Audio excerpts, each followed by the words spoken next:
Well, soccer fans, MLS fans, those in the New Jersey, New York metropolitan area, they would like an early holiday gift. They want a Hudson River Derby in the playoffs. Well, it's close. And Arena Ball back in MLS and Curtain Ball departs Philadelphia. We're going to do it all here tonight on NYCFC Views Live. Turn up your volume. Because you're about to listen to The Sick Podcast. NYCFC Views. Collins approaches the shot, and New York City wins the first MLS Cup on their first try, and they're going crazy. Tiene el tiro y gol! Gol! New York City es el campeón de Major League Soccer! The sickest New York City FC podcast. It's gonna be sick.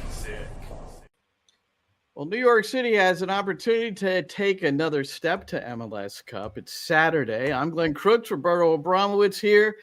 We're going to be carrying the live commentary for you on Saturday, beginning at 3:45 with our pregame shows, Roberto in Spanish, myself in English. And next year, we're adding French, Portuguese, and Italian to the. It's not April Fool's. Stop it. No, it's. I'm glad to have English and Spanish. I think it's a rather cool element to the New York City Football Club that there's availability in both languages for hometown commentary. So I hope absolutely. I know. Not only that, kudos to them. 100% kudos to them to making sure that we are at a stadium every single time. So we're the only radio broadcast for any team in MLS that has radio in English and Spanish traveling with the team. It's a matter of fact, most teams in NBA, baseball, NFL, every league don't do that.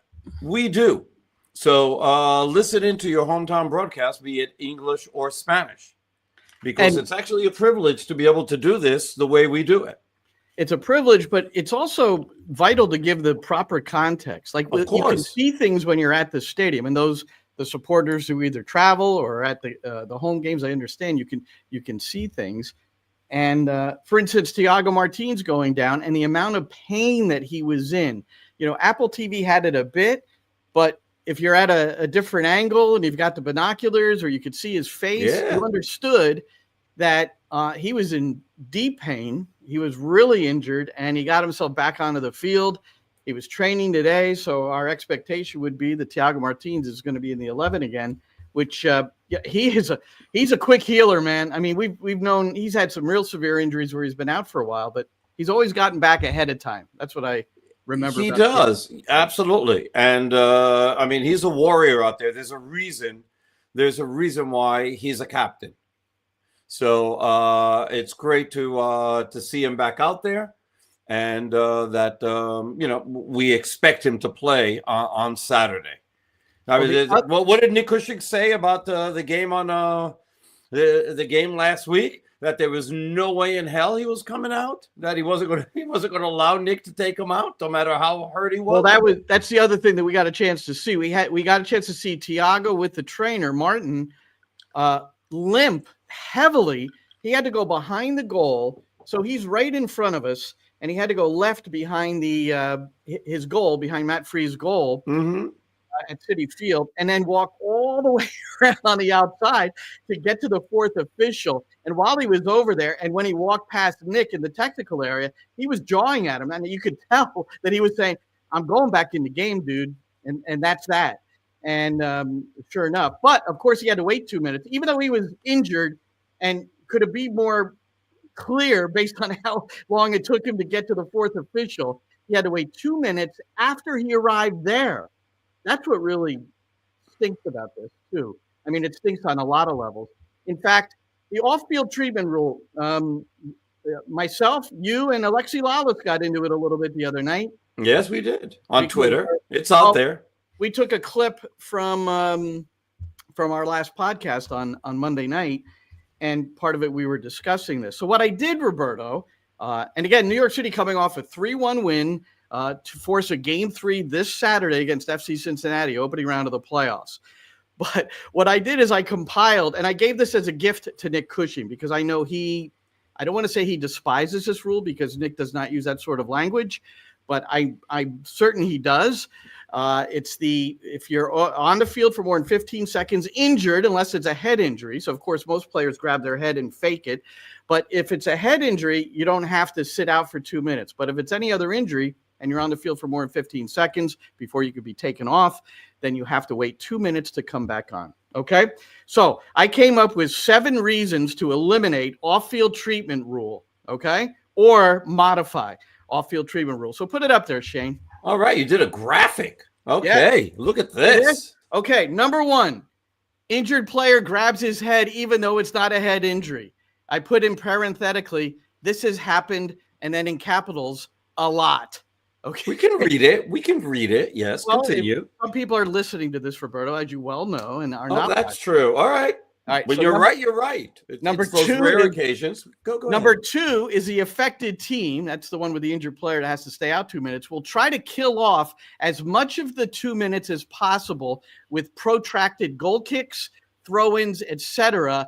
This happened a lot, and that was all capitalized. And Nick Cushing told us today that New York City kicked the ball away. They killed like a minute, which was frustrating FC Cincinnati. So the team that was supposed to have the advantage was actually frustrated by New York City because it's a dumb rule, and teams will do what New York City did to try to kill off the 2 minutes. Number 3, coaches will tell injured players to intentionally stay down for an extended period, and then that gives time for the coaching staff to communicate a plan for playing down a man for those 2 minutes. So you probably already have something in place, but you certainly want to bring your leaders over and go over it again. This is the way we're going to play for the next 2 minutes down. So this has happened a lot. Okay, that's capitalized as well. Number 4, the violation should never be executed in the first half when the match is square, level, or the injured player is on the team trailing. You can use tied as well. People do understand that. Yes, tied. But don't lose the point here, Roberto. I know you're joking around because this is important. They got to get rid of this. They have to get rid of this or really modify it a lot. Imagine in the first half you're trailing by a goal and you have to sit out 2 minutes. Right? Come on, man. It's ridiculous. All right, number 5. Violation should never be executed at any time the injured player is on the team trailing. Because no team trailing is going to fake an injury. It's not going to happen. Number 6, let the referee control the match. Alexi Lalas, who, by the way, thinks it's a good rule, and the reason he thinks it's a good rule because he doesn't think the referees should be the doctors. Well, they don't have to be the doctors. They have to manage the game. So I'm not asking him or her to be a doctor. They have control of added time, which is simple mathematics. Mm-hmm. No medical degree necessary. That's what I wrote down for number 6.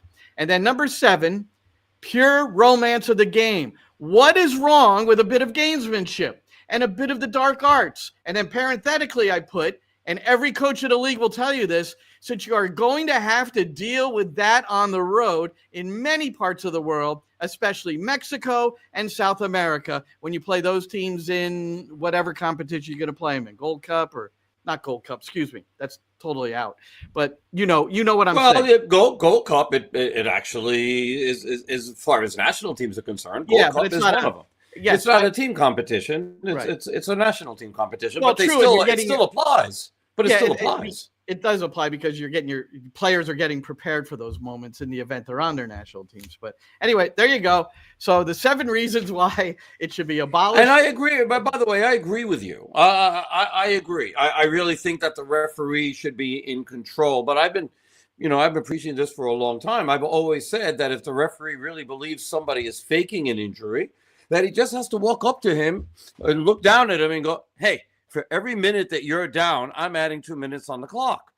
Then it's up to the player. It's up to the player to get up if he's faking, and if he's not, then he loses by if he loses by the consequences. And there's going to be rare occasions where the referee is going to get this wrong because again they're not doctors, but they're probably going to get it right most of the time.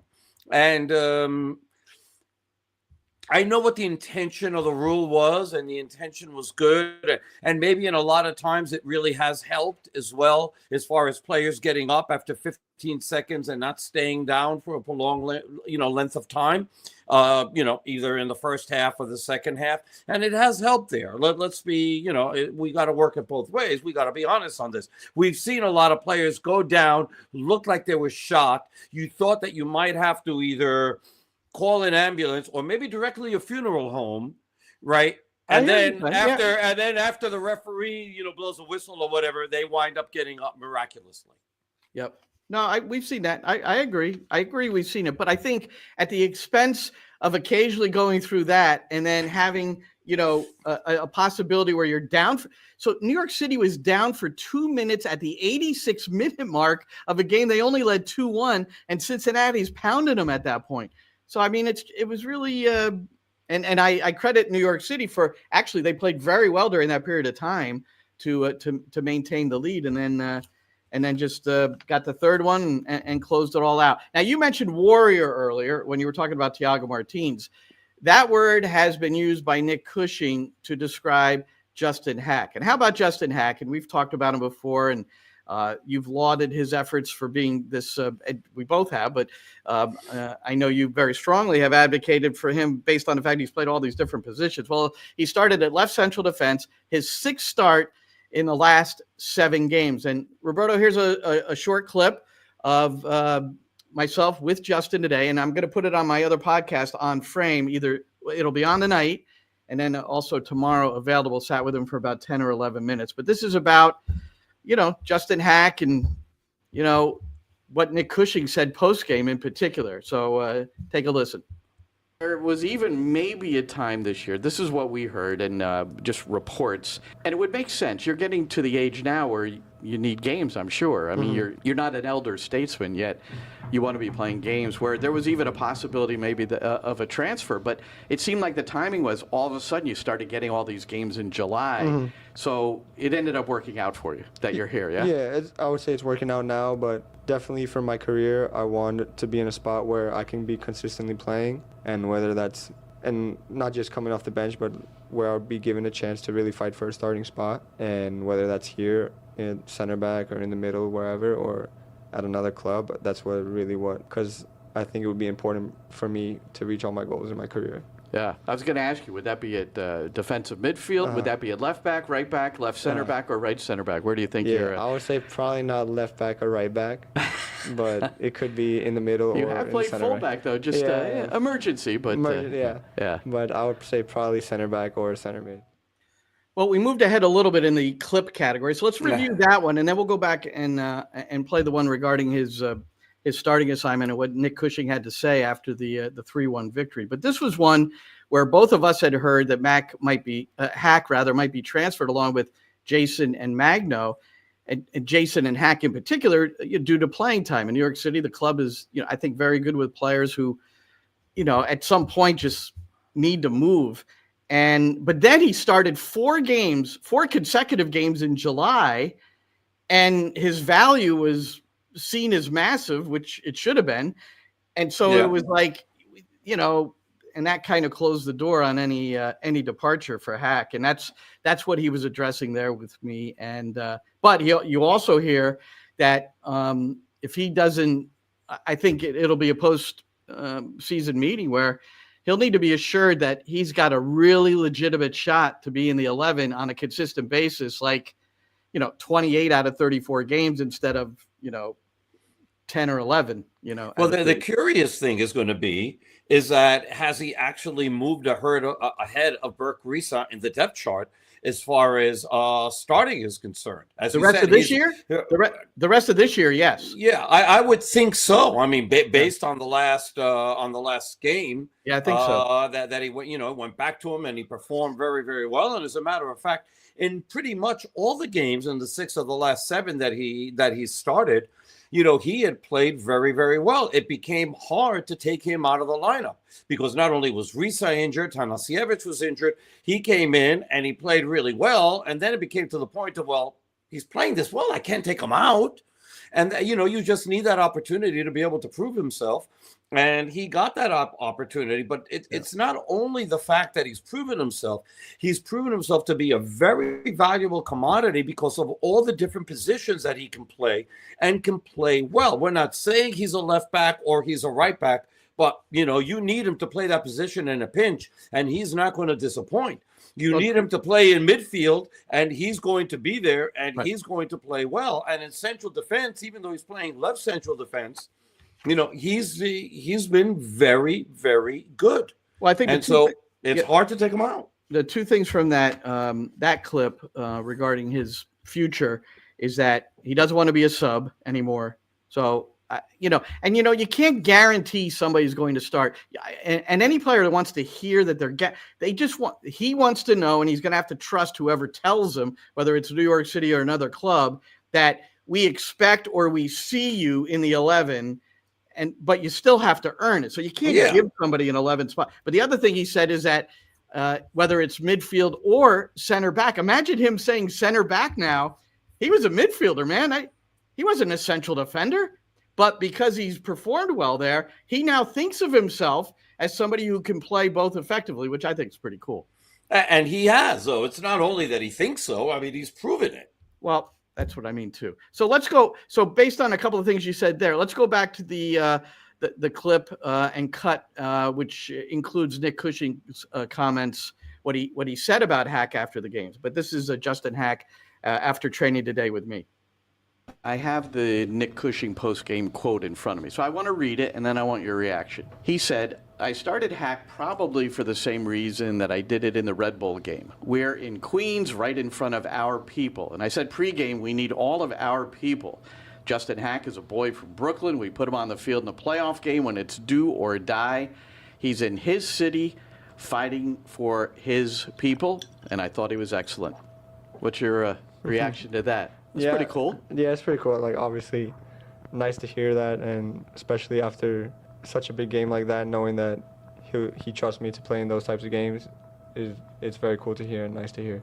Is it a little bit more special for you doing it in the 5 boroughs when you have an opportunity to play like that? Is there some justification to what he said there? Yeah, maybe. I try to always play my best game regardless of where it is, but of course having your friends and family in the stands, I had a bunch of people at the game, and just to be home in front of all the fans always makes it a little more special.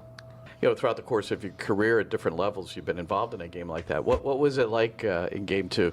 Definitely everybody on the team knew exactly what we had to do. We knew if we lost the game, obviously our season was over, so everybody was ready to fight to continue going on and just looking to force Game 3, and thankfully we did that. Yeah, you got the same situation now coming up on Saturday.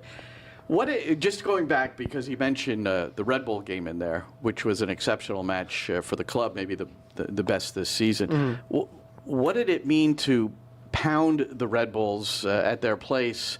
Then you add on to that, what would it mean to play them in the next round of the playoffs? Yeah, so first, that game was, I would agree, probably one of our best of the season. Definitely result-wise, I think all the fans and everybody would agree. Definitely having the chance to play them at home in the conference semifinal is a very big motivation for all of us. Nobody's looking past the Cincinnati game because they're a very difficult team, but it's just a little bit added, something extra for us to be motivated by.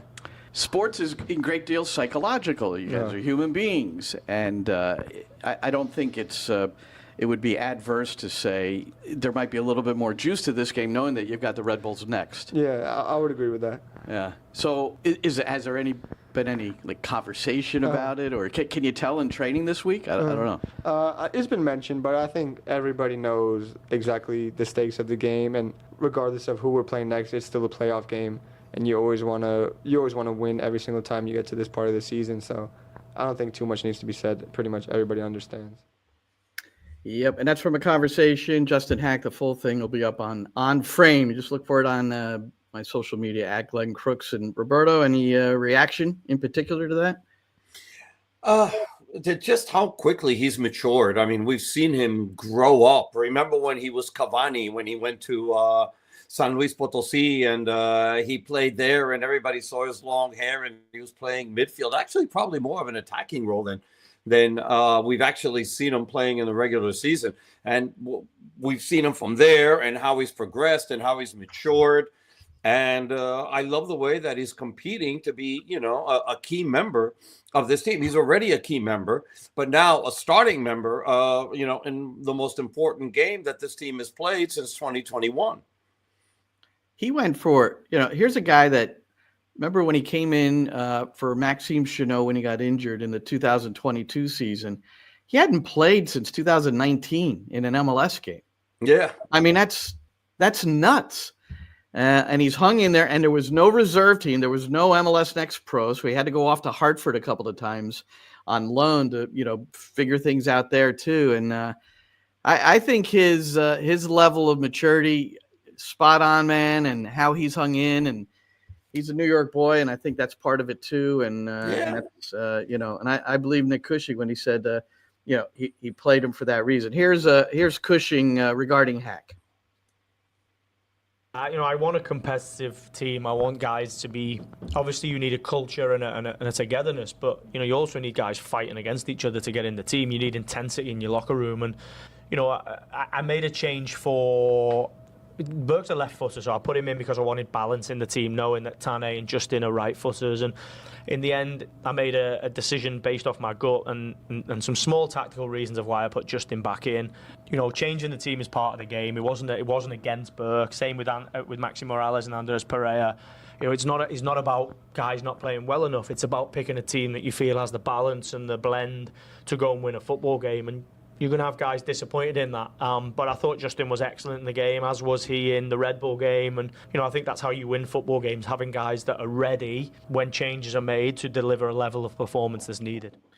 Yep, so talking about game one, it was Burke Reese, which broke a streak of 5 consecutive starts for Haak. And we wondered why, and we got an explanation there. It was the balance at the back. It is nice to have the left-footed left central defender and the right-footed right central defender, no question about it. But then Haak comes in for maybe more his mentality than anything else. And we would, I think if that being the case and coming off the kind of game he had, and it would be, we don't know how it's all going to start, but we certainly wouldn't be surprised. We might be more surprised if Reese is in there instead of Haak. That's what Agreed. I would. Agreed. I think it's Haak's position to lose at this point. Now, another Nick Cushing clip here, and I thought this was, and you were in the room when he said this. We were talking about, TQL's been rough. 5 consecutive losses to FC Cincinnati at TQL. But I asked Nick the question, and this is going to be his response, if there is an advantage in some way to playing somebody so often. This will be the 6th time, but the 4th time at TQL this season. So here's what he said. Cincinnati is a difficult place to go, right? And I think the more you go there, the more you become comfortable in that environment, the more it becomes slightly normal, right? So when you first go there, it's intense, and when you go there the 3rd time, is just what you know, right? And so I think that's what it gives the away team. I think it takes away a little bit of the home advantage by the 3rd game. It is what it is now. I think if you take it to game 3, it becomes a playoff game, and those 2 previous games are out the window. There's elements of analysis and performance, right? But actually there's no goals carried over, or now it's just a straight game. That's interesting. Do you feel like it's the same at Red Bull Arena, where you had a really great result against Red Bulls in what was their home game not long ago? Do you think part of that was just the comfort level of Red Bull Arena, which is sometimes your home? Yeah, I do think it takes away. If I was the Red Bull coach, I wouldn't be too pleased that they play in my home, because it becomes part of their home. It is what it is, right? That's not me questioning stadiums, but I do think going into Cincinnati is a really difficult place to go. But the more you go there, the more you become content and comfortable, right? So we know the atmosphere. You know what to expect. We know the atmosphere is going to be electric. It's 4 p.m. It's on a Saturday. It's a play-to-win game. So you've got to go enjoy it. You got to face it. All right. That's a good one. That's a good one, right? It's a really good one. Now I wonder if the Red Bulls are listening to that and going, yeah, maybe we shouldn't allow them to play in our stadium. And that causes a conundrum for New York City for when Citi Field and Yankee Stadium aren't available. I think the Red Bulls probably cash in there a little bit, so they'll probably still let it happen. That'll be more of I don't know if the Red Bulls cash in. The city of Harrison cashes in. It's their stadium now. All right. Well, I'm saying I think there'll be an overrule there from a budgetary and business standpoint somewhere along the line. But anyway, Yes. yeah, that is. But it does make sense because at TQL, it's a very, it's a different environment. It's one of those new stadiums. It's got that wonderful roof. It's really a great European roof, and it really keeps the sound in. But the more you go, and the more you experience that, of course. You become more familiar, for sure. Yeah, so it's a little, maybe it's less intimidating, whatever it might be. So it makes sense. It doesn't guarantee anything, but it makes it does make a lot of sense. So, and you can look at it from the perspective, if you want to look at it from a New York City perspective, that they're due. Well, they are due after 5 straight losses there, and due also because it's 18 road games and 8 without a goal, and that's the thing that, and that's what we talked about Monday, pretty extensively, is that they've got to sort out a way to create Alonso Martinez and Santi Rodriguez opportunities, and then they've got to convert. So let's get into that a little bit. Okay, so we spoke about this on Monday, and I said I believe the team has to have a much more aggressive mentality when it comes to playing this game on the road. Now, there's obviously you can use the fact that, well, if we play and we get to a tie and we can win it on penalty kicks because we're pretty decent on penalty kicks, it's another way to look at it if you want to look at it from a more conservative point of view. I'm more in favor of, I think the team plays happier and better when it's aggressive. So I want to see the team come out and just not care that they're on the road and just go out and play. Now, Nick, the way, he explains it as well, is that he doesn't change anything as far as how the tactics go for the most part. So it's really on the players themselves to come out with the mentality of, hey, I'm not going to sit back on this. I'm just going to go for it. Yeah, no, and I think that goes along with maybe the comfort level of being in that building, because that is what he said. And if they're setting up the same way in Cincinnati as they do at Citi Field, in terms of the way they, the game model, the way they want to approach the whole game in all the different quadrants of the field, then yeah, that's the players kind of backing off, getting on their heels a little bit too much because they're feeling it. And it's a game. Two good soccer teams, it's always going to be ebb and flow. Cincinnati's going to be on it for a while. New York City's got to hold them off. Then it's going to go the other way for a while. And in a proper match with two good teams, and these are two teams that like to keep the ball too. They're in the top. Yeah.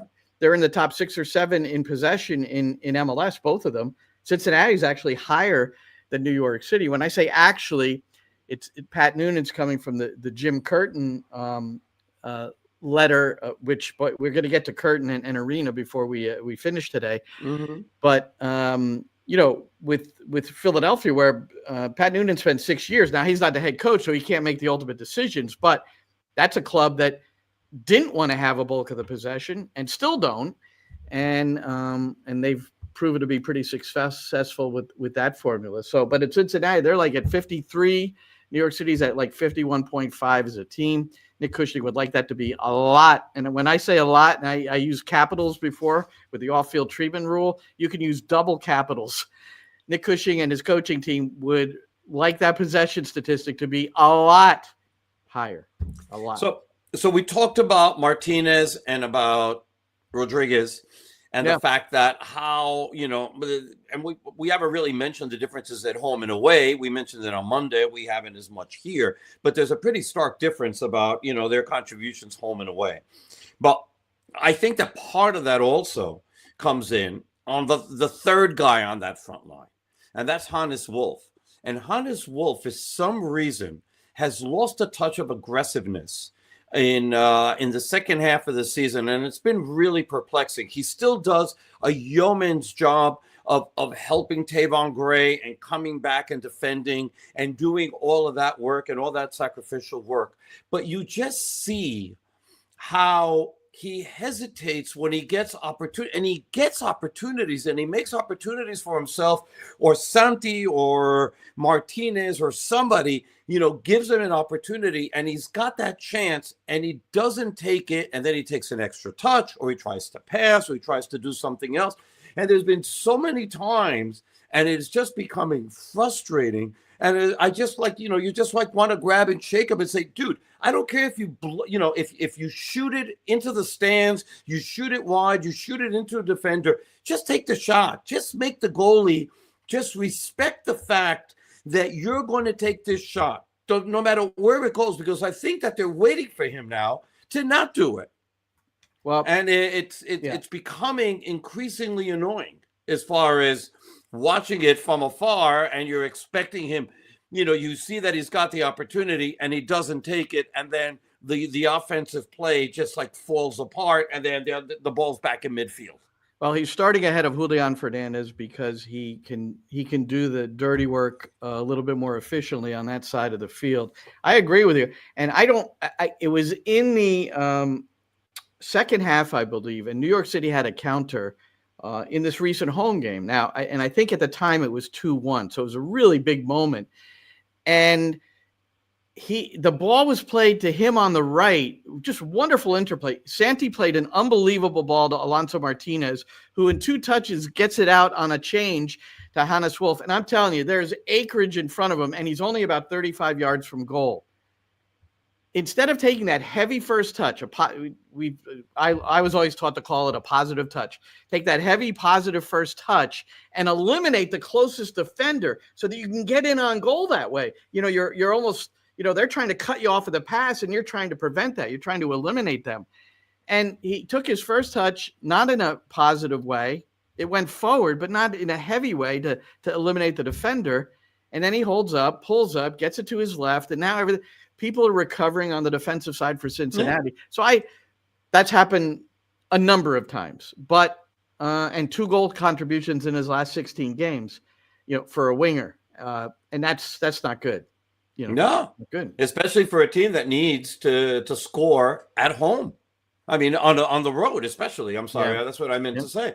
They need to score on the road. I mean, so you've got to be more aggressive. You can't try to play safe and, walk the ball into the goal. I mean, if you take that first shot, okay, so many things can happen. Yes, it can get blocked by the defense, but maybe it deflects into the middle, okay? Maybe it gets blocked by Salentano, but maybe he leaves a juicy rebound.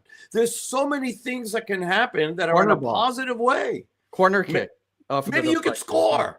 Or you could score. You could score. Or you could score. Well, Lifetime, our boys, Sean on your side and Chris on my side, they've compiled all kinds of things with penalties. By the way, if this game goes to penalties and you're watching Apple TV, you need to switch over to both of us right away. We have more information on penalties, including where people shoot it, high, low, right, left, center. We have everything. Career, season, shootout, we've got it all. Between Chris and Sean, they've done a great job compiling all of this for us. It's absolutely great. Now, we want to be able. I mean, I don't know if I wanted to go to penalty kicks, but if it does, we got info. Well, New York City has tied 6 of their last 14 road games, so it's not out of the question that it might go into penalties, and it's been tight recently against these 2 teams too. Yeah, right, and they won. What was it? 1-0. No. I got that. So they lost their last penalty kick shootout, right? And that was the one against Columbus. And it was funny because the guys who wind up missing their shots turned out to be Santi and Maxi. And those are their only 2 misses out of 16 penalties in shootouts this year. Yeah. New York City's 14 of 16. Cincinnati's only been involved with 1. I think Santos Laguna, and they were 6 for 6. So they made every one of them. Yeah. So we'll see. But anyway, what I wanted to say is Hannes Wolf. He hasn't taken a penalty for New York City, but he's 3 for 3 in his career. This is the kind of information you're going to get if you listen to the broadcast. So he could step up, even though he hasn't been in there before. He could step up for New York City if necessary. So what people have to do, by the way, if they want to try to sync this, is that our broadcasts are about 5 to 10 seconds behind live play. Apple TV's broadcast can be anywhere between 45 seconds and a minute and a half behind. So what you have to do is start us, pause us, let the TV catch up, and then press play, and then you can have the best of Glenn and Maddie and myself and Ariel and go to town. And best way to do it is a opening kickoff or a second half kickoff, and then it's easy, and then you just absolutely. And our sponsors, by the way, I'm sure will appreciate it as well. Yeah, yes, they would. There's a bunch of them now, Yeah, there is a bunch of them. All right, because more people listen, so that's why we're getting sponsors. All right, Jim Curtin. This morning, the announcement. So.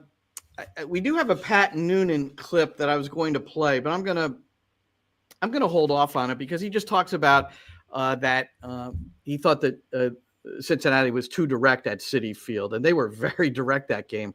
And Thiago Martins and Justin Haak and others, including the midfielder James Sands, I think handled it real well. Matt Freese as well, but except for one play from Matt Freese. Yeah, I don't know. Every now and then, except for one play, and it's like, goalkeepers. Please, Matt, just play simple. Just play simple. Well, plus on that one, Haak had position on. I can't remember who the attacking player was. Who was running him, trying to run him behind? But Haak had body position on him, so I'm not sure why Matt was flying out. But anyway, I don't know either. But just it's the KISS principle when it comes to that, and playing defense in this game as well. It's the KISS principle all the way. Well, sometimes keepers have to come out of the area. Sometimes keepers come out of the area on a half volley have to head the ball clear. Those look like really risky chances. But if the attacking player is beating the defense, those are really important moments. But I just feel like Haak had his man. But so the reason I bring up Noonan is because he had a presser at 9:00 this morning, which I listened to, but it was before Jim Curtin was fired. And I'm sure somebody would have asked him about Curtin because he worked with Jim for 6 years at Philadelphia. So after 11 years, Curtin is out with the Philadelphia Union, second longest tenure, twice MLS Coach of the Year. And if he happens to go into commentary and doesn't coach for the next 2 years, they have to pay him in full because they signed him last year through 26. 3-year contract. So that's, he'll get snapped up. I guess they just must feel like, and we kind of talked about it a little today at the facility, Roberto. And I like to go on Jim Curtin pressers, and we have that available to us. We can go on every presser of the 29 teams, but Curtin, I like to go on because every now and then he'll come out with something that's fun to listen to. Wilfred Nancy as well. Yeah, for sure. But here's the thing: I'm really surprised. Okay, Philadelphia has a gem there, but also Philadelphia is one of the most frugal, maybe teams in MLS when it comes to spending money on players. And he talked about that's the point I was making with the press conferences that I see is that on occasion he'll bring that up in his Jim Curtin way, trying not to be critical of the organization, but also say like, hey, we could definitely use a couple more players. Of course. And I'm sure that had a lot to do with it. I don't have any firsthand knowledge of that. It just seems that you don't let a guy like that go unless you have some sort of difference of opinion when it comes to things like that. Yeah. Well, yeah. He didn't forget how to coach, and it wasn't like he lost that locker room. So there are two things that, can get you fired, right? Aside from results. But I mean, the real things that get you fired is if you lose the locker room and they're not paying attention to you anymore, or you have some sort of conflict with upper management. We're assured that it's probably the latter, and you figure Jim Curtin's not going to be out of a job for very long. Atlanta, the whole Patrick Vieira thing cooled off, eh? So Atlanta still has a vacancy, and boy, he seems like a good fit there. He does, but what do you do with Rob Valentino if they beat Inter Miami? Then they take out either Charlotte or Orlando. How do you not give him the job then? No, you probably do. It's almost like you can't, if you make the decision to make him interim and stick with that the rest of the year, which was the decision by Garth Lagaway, and then he comes through and gets you to the MLS Cup final, well, he's got a job. You have no choice but to rehire the guy. Absolutely. And I don't even think he's got to make to MLS Cup final. I think if he wins the series against Inter Miami, I mean, that has to become a very, very strong possibility because they were given no shot. Okay, they went to Montreal and they won. They played a really close game against Inter Miami at Inter Miami. They won in Atlanta with 68,000 or 69,000 people. And then, now they come back and they're going to play Inter Miami again over in Fort Lauderdale. And I don't think it's going to be a freaking walkover for Inter Miami, not by any shape or form the way they're playing. And Brad Guzan has been fantastic, which helps considerably. Just like hockey, right? You have a hot goalkeeper. And, absolutely. 100%. 100%. You have a hot goaltender, and you can ride them all the way to the Stanley Cup Finals. I got to ride them like Secretariat. I've got to put up the where are the conference stand. So what other jobs are open now in MLS? Because we're going to get to Arena. He's filled the San Jose gig. St. Louis. Oh, St. Louis, because they were going within. Yeah, but you know what? John Hackworth wants the job. They might give him the job. He's a good manager. It's possible, right? Maybe. I don't know what they're thinking. Bradley Carnell was let go at the beginning of the year after a very successful year last year. I know, but then there's no more job opening in San Jose. No, that's what I said. We'll get to that in a second. Let's see. So Montreal set. I'm just going down to see if the Toronto. I guess they're keeping Herdman, huh? And let's see. I don't know if that's a guarantee after everything that happened. Did Chicago hire? Oh yeah, of course. That's Berhalter. Hold on. I'm just scanning here, guys. Bear with me, Colorado. Are you trying to get somebody fired here? No, I'm not trying to get anybody. Austin hired what's his name? Estevez. Estevez. Thank you. And that's it. Unless if Vermees hangs on at Kansas City, so that's it. So there are no openings for Jim Curtin in essence. Yeah, but something will pop up. Unless it's St. Louis and they don't want Hackworth. Yeah, no, but I mean, I don't know if something's going to pop up this offseason. Probably something will. But if not, midway through next year, and who says he has to stay in MLS? I mean, there may be some teams somewhere in Europe that feel that he's ready to make the jump. He said that publicly. He has said two things publicly. When the U.S. men's national team position was vacant, he said he would gladly be considered for that. And he's also said that he would be very happy to consider offers overseas. So maybe something will happen with him. Now, Bruce Arena. I mean, so Arena Ball is back. It's just great to have Bruce back. Whatever happened. And Jeff Carlisle, he broke the story, had a conversation with Bruce.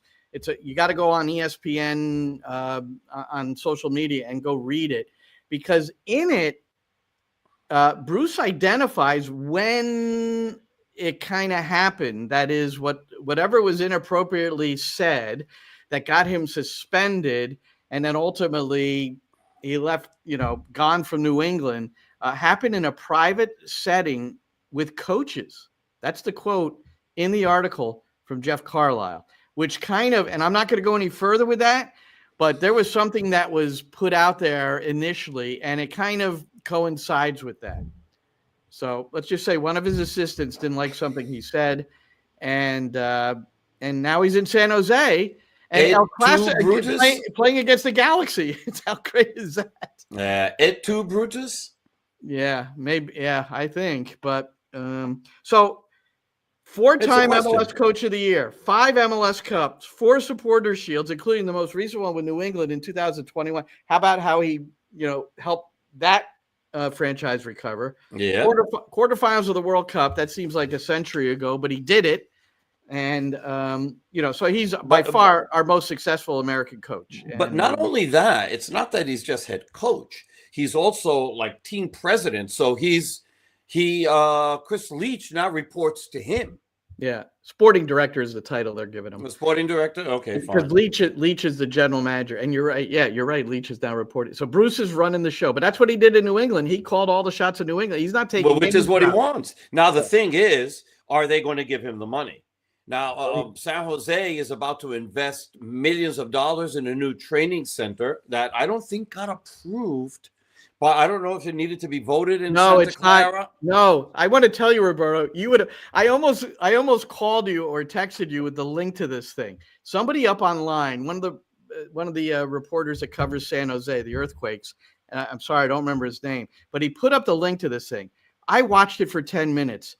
You talk about political mumbo jumbo. I am telling you, at the end of it, people who are making decisions, one turn to the other and goes, so what are we doing?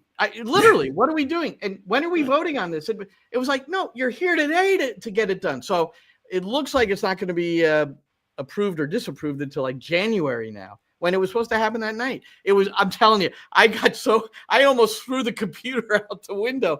Don't do that, yeah. And it's frustrating on those things. Well, yeah. It was also election night. I mean, November 5th election night, the big one. So it was just really, I was like, I can't believe, and, it was just a local, and this is politics, man. It was just. So I'm happy that they're going to invest money in a training center and in expanding all of that. But it's one of the cheaper teams as well, as far as spending money for players. So here's hoping that they are able to up the budget and get better players. I mean, they used to get 18,000 religiously in PayPal Stadium, and they used to fill it all the time. And then they became so poor that people just started staying away. They didn't have enough of a support system where if people said, "Oh, I'm done with this," and I'm not going to go there to be miserable, that other people were going to be like, "Oh, well, chance for season tickets." I just figured, so they've got to go and be better. I just figured they'd get more people congregating at that concrete bar at one end of the stadium. I mean, I love that bar. I've never been to it, but I love the whole concept. I do. And if they miss the bar, they'll probably hit a plane that's landing right on the other side. Yep. Oh, and that facility that has yet to be passed. 4 fields are for the public, and then 4 fields are for the Quakes. God, it's nice to have space, isn't it? Yeah, but again, they don't quite have it yet. But those things are always intriguing and interesting to follow. New York City's going to have an interesting future in that area too. What's going to happen with their training facility? They would like their academy 2 team and first team to all be in the same building, right, and at the same area, but they've got to find they've got to find the right place to do it where it's easy to get to. Especially because they've got kids on Long Island, they got kids in Queens, all over the city, and getting to Orangeburg isn't exactly easy, especially today when it took me over an hour because there was an accident on the Palisades. And my ways function more efficiently than yours because I went all around it. So it did. It should have told me to get out on exit 1. It didn't. It made me wait to exit 2, and I was 2 miles away from exit 2, and that took me an hour. Well, I still recommend Waze, and so do I. Yeah, this podcast I live on that thing. Sponsored by Waze. Yeah, not quite, but they should. All right, let's go kicking it around.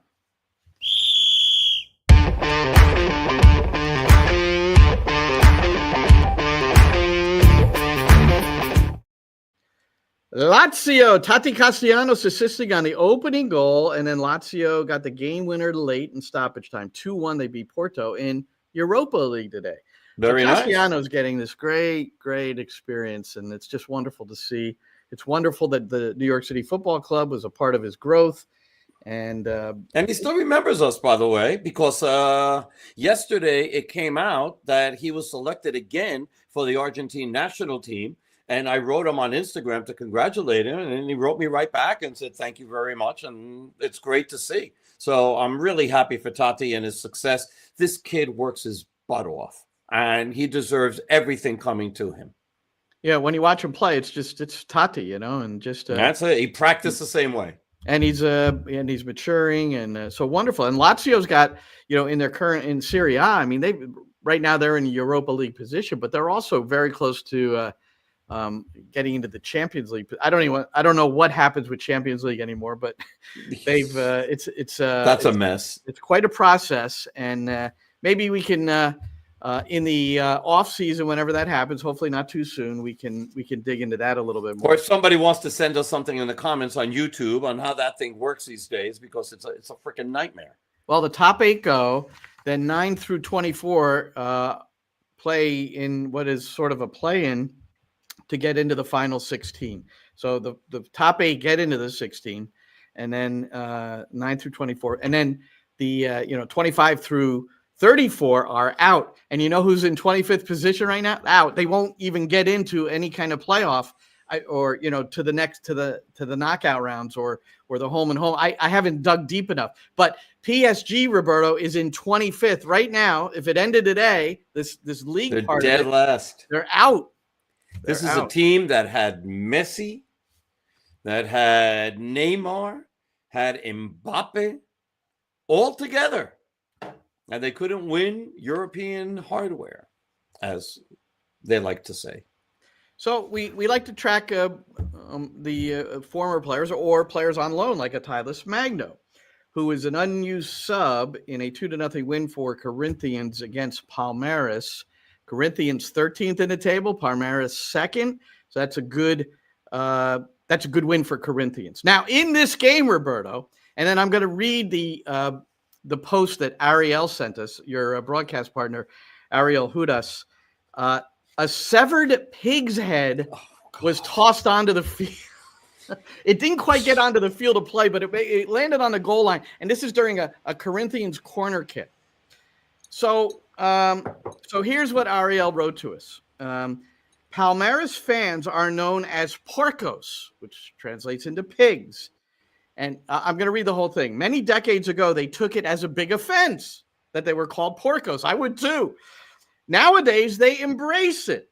And he said it's just like River Plate fans in Argentina embracing and identifying themselves as, is it gallinas? Gallinas, right. Gallinas, which is chickens. So the head was severed, I'm sure before they got to the stadium, tossed it to the field. How does it get that in? I mean, this thing looked like it was alive moments ago. I don't want to see it. I don't want to see it. It was incredible. Anyway, yes, gallinas or gallinas. You don't have to say gallinas, by the way. You don't have to. Okay, thank you. Just like you don't have to say orellano. Well, I'm calling him orellano, and it's fine. Orellano was one of the ones that Pat Noonan pointed out, though, was like trying to do a little too much on his own. And we'll see if he's more connected with his teammates in this Saturday night game. Mario Balotelli makes his Serie A return.